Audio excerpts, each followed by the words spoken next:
अस्सलाम वालेकुम बच्चों। तो आज मैं आपके सामने जो सबक पेश करने जा रही हूँ वो है एक पहाड़ और गुलहरी की मुकम्मल हलशुदा मश्क। तो पहली वीडियो में जो कि हमारा पार्ट 1 था उसमें हमने मुकम्मल मफ़हूम जो है उसे वाज़िया किया और अब इसकी हम मश्क की तरफ बढ़ते हैं। तो बच्चों सबसे पहले अल्फाज मानी हैं आपकी किताब के ऊपर सफ़ा नंबर है 60। बिसात, ताकत, हैसियत, गुरूर, अकड़, तकब्बुर, शहूर, अक्ल, समझ, आन बान, शानो शौकत, हिकमत, दानाई, हुनर, कमाल या फ़न। सवाल नंबर 2 की तरफ बढ़ते हैं। नज़म के मुताबिक दुरुस्त लफ्ज़ लगाकर मिसरे मुकम्मल करें। अच्छा जी, यहाँ पे खाली जगह दी गई है। अलिफ की तरफ बढ़ते हैं। कोई पहाड़ ये कहता था एक डैश से गुलहरी से, खुदा की शान है नाचीज़ डैश बन बैठी, चीज़ बन बैठी, तेरी बिसात है क्या मेरी शान के आगे, मुझे पहाड़ पे चढ़ना सिखा दिया उसने,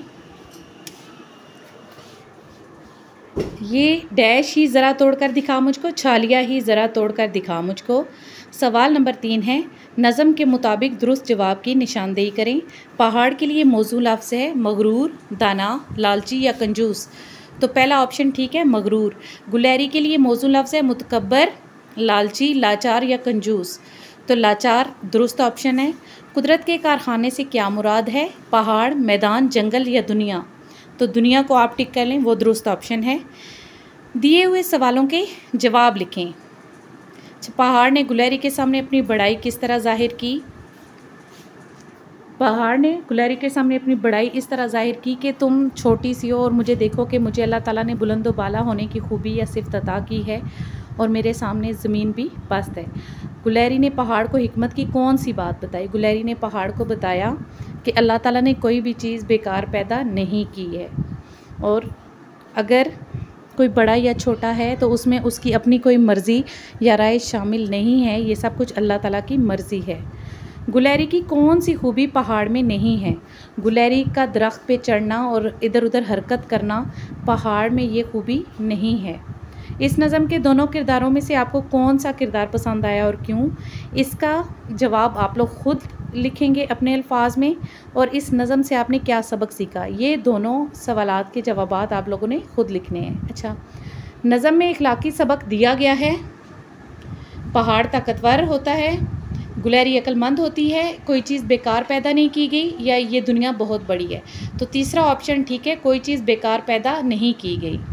अच्छा, सवाल नंबर 5 है हमारा, सुनिए और बोलिए की सरगर्मी है। उसे आपने अच्छे अंदाज में पढ़ना है और उसका मुनासिब उन्वान तजवीज़ करना है। और ये मैं आपको बताती चलूँ, ये भी अल्लामा इकबाल की एक नज़्म है जिसका उन्वान है हमदर्दी।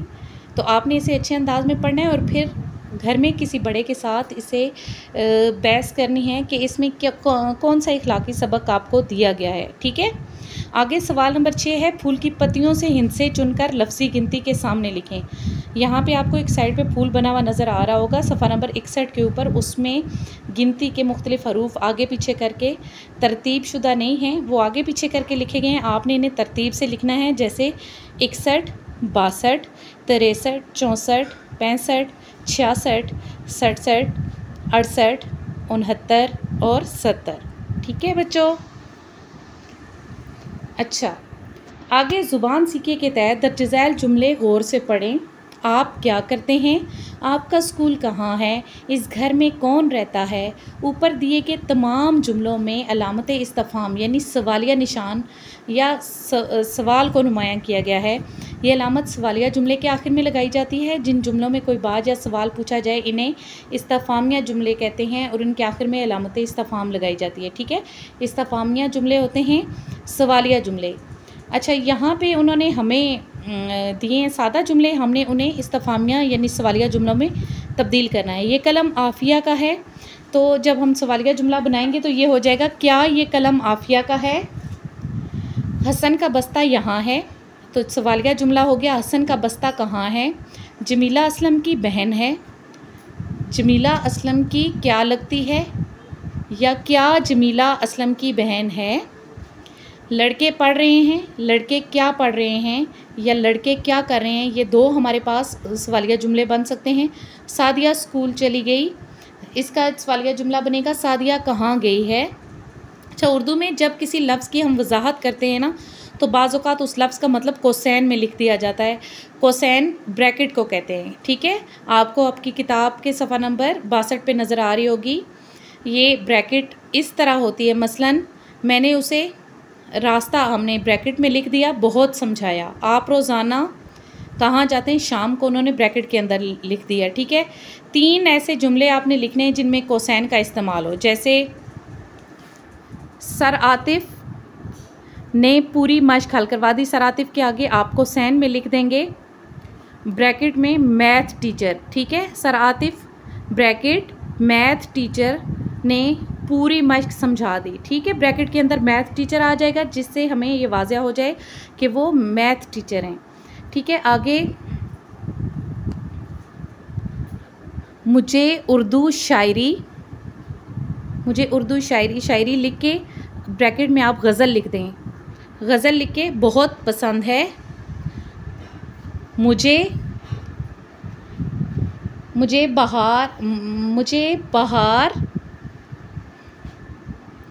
बहुत पसंद है। अच्छा, बहार यहाँ पे, अच्छा ये जुमला मेरे ख़्याल में मुनासिब नहीं रहेगा। आप एक और जुमला बना सकते हैं कि मैंने उसे आसान अल्फाज में, आगे आप ब्रैकेट में लिखें सबक समझाया। अच्छा, दर्ज झैल जुमले गौर से पढ़ें। दानिश ने कहा मुझे उर्दू से मोहब्बत है। दानिश ने कहा, सफ़ा नंबर 63 पे आ जाइए। दानिश ने कहा के बाद तफसीलिया की अलामत है और आगे वावैन जो इन्वर्टेड कॉमास होते हैं उनके अंदर लिखा हुआ है मुझे उर्दू से मोहब्बत है। आफिया ने कहा तफसीलिया की अलामत और आगे वावैन, मैं हर तकरीब में उर्दू में बात करती हूँ, मुझे उर्दू बोलने पर फ़ख्र है। उस्ताद ने कहा तफसीलिया की अलामत और उसके बाद वावैन, उर्दू वाकई काबिल फ़ख्र ज़ुबान है। ऊपर दिए गए जुमलों में अलामत वावैन को नुमायाँ किया गया है। जब किसी का कौल या बात इसी के अल्फाज में नकल की जाती है तो इस कौल या बात को वावैन में लिखा जाता है। दर्ज झैल जुमले गौर से पढ़ें और मुनासिब जगह पर वावैन लगाइए। अच्छा, यहाँ पे हमें सिंपल आपकी किताब पे जुमले दिए हुए हैं। उस्ताद ने सिखाया हमेशा सच बोलो। उस्ताद ने सिखाया के बाद हम तफसीलिया की अलामत लगाएंगे, यानी ये 2 डॉट। उसके बाद इन्वर्टेड कॉमास यानी वावैन के अंदर हम लिखेंगे हमेशा सच बोलो। आरिफ ने कहा, आगे तफसीलिया की अलामत 2 डॉट लगाएं और आगे वावैन, मुझे भूख लगी है, वावैन के अंदर लिखेंगे। खालिद ने बताया तफसीलिया की अलामत, उसके बाद वावैन आ जाएंगे, मेरे वालिद साहब डॉक्टर हैं।